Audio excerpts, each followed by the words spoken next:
Hello everybody. So let's moving towards the sexual reproduction. What is sexual reproduction? Already we have discussed initially in the chapter difference between asexual and sexual. Asexual reproduction in which only one parent, and in sexual reproduction how many parents? Of course two parents. One is male and another is female. Two parents are required in sexual reproduction. So what exactly is? It is defined as a kind of reproduction in which there will be fusion of gametes to produce zygote, and the new generation will arise from that zygote, and zygote is the unicellular only. Unicellular कितने cell होंगे zygote में भी? Unicellular. अब जो है fusion of gametes, that means gametes में कितना cell है? That there is also single cell. So fusion of gametes होंगे, one from the male parent another from the female parent, और दोनों ही में ही जो है वो था यूनिसेलुलर. बट एक चीज़ क्या है वो हम बाद में डिस्कस करेंगे, और उससे जो जायगोट बनेगा that is also unicellular. So sexual reproduction is a mode of reproduction in which there will be fusion of female and male gamete to produce the zygote for growth of the new offspring. That zygote grows into a new offspring by step, यानी कि तुरंत ही हो जाता है, धीरे धीरे वो वही हम डिस्कस करने वाले हैं. Now male parent is having of course जो हमारे बॉडी में सेल्स दो तरह के होंगे. कौन कौन से? Somatic cells, that is body cells. Somatic cells में कितने क्रोमोसोम्स होते हैं? 23 पेयर्स. ओके. और हमारी बॉडी में जो दूसरे सेल्स हैं वो germ cells. Germ cells means कि रिप्रोडक्टिव सेल्स, गैमेट्स वाले सेल्स. इसमें कितने क्रोमोसोम्स होंगे? Only 23, not pairs, only 23. That means half number of chromosomes from the body cells. तो इसी का रोल है यहाँ पे. क्या है? ये जर्म सेल्स में ये जो क्रोमोसोम हाफ हो जाता है वो कैसे होता है, that we are going to study. So male parent full chromosome, female parent full chromosome. But जब उनके रिप्रोडक्टिव सेल्स में नए सेल्स बनते हैं, दैट मीन्स गैमेट्स, उसमें क्रोमोसोम नंबर क्या हो जाएगा? हाफ. कैसे? By a process of cell division, that is called meiosis. क्या बोलते हैं इसे? Meiosis. So meiosis cell division एक ऐसा सेल डिवीजन है इन विच जो क्रोमोसोम नंबर है वो हाफ हो जाते हैं. तो वो प्रोसेस कैसे हाफ होता है वो भी हम डिस्कस करेंगे, how it is going to be half. अब ये जो हाफ का जब फ्यूज़न होगा, then the zygote will be produced, and the zygote will have the half number of chromosome from father side and half number of chromosome from mother side, and it will again diploid और 23 pairs of chromosomes हो जाएंगे. That means जब half number of chromosome है, this is called haploid. Single n के through मैंने denote किया है haploid.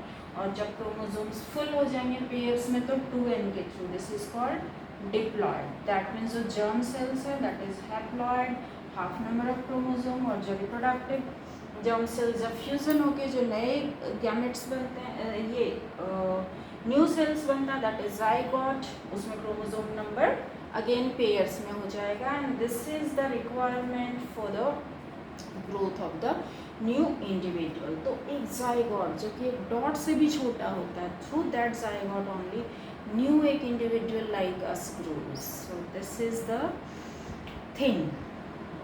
ठीक है, अब आगे देखते हैं. और जो ह्यूमन बीइंग है वी आर यूनिसेक्सुअल, मतलब मेल अलग फीमेल अलग. तो most of the animals are unisexual, male और फीमेल अलग अलग होते हैं. बट अगर हम बात करें प्लांट्स की, तो plants are mostly bisexual. That means plants के अंदर जो फ्लावर्स होते हैं that is the reproductive part, उसमें मेल और फीमेल दोनों ही होंगे, that is called bisexual.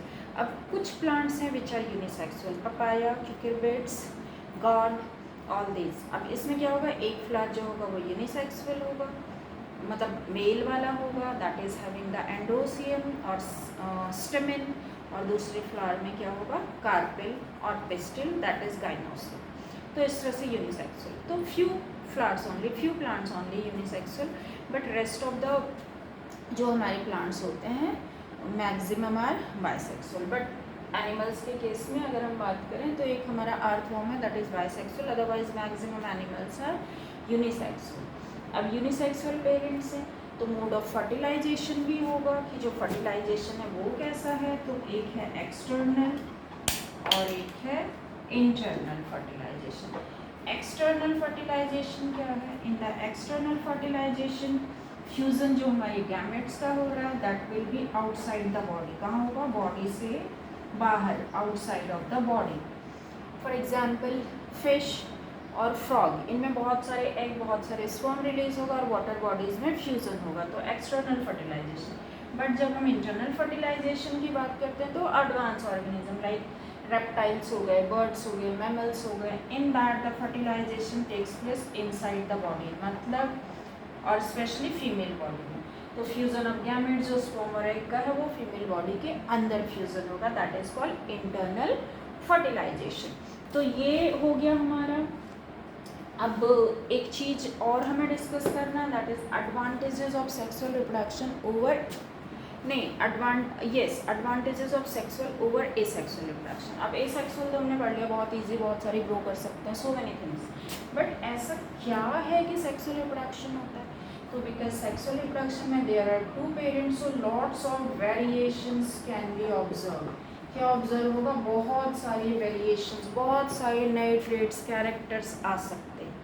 Asexual में वो वेरिएशंस आर नॉट विजिबल. अब एसेक्सुअल का फिर नेगेटिव पॉइंट्स, ड्रॉबैक क्या होगा कि जो एसेक्सुअल रिप्रोडक्शन है उसमें अगर पेरेंट, बिकॉज सिंगल पेरेंट है, को डिजीज़ है तो offspring will also have disease, उसे भी सफ़र करना होगा सेम ट्रेड से, same character, same disease.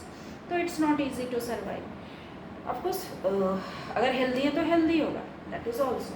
But in asexual में सपोजिंगली एक पेरेंट को थोड़ी सी इलनेस है, दूसरा हेल्दी है, तो दोनों के ट्रेड्स आ गए ना, दोनों के ट्रेड्स मर्ज हो गए.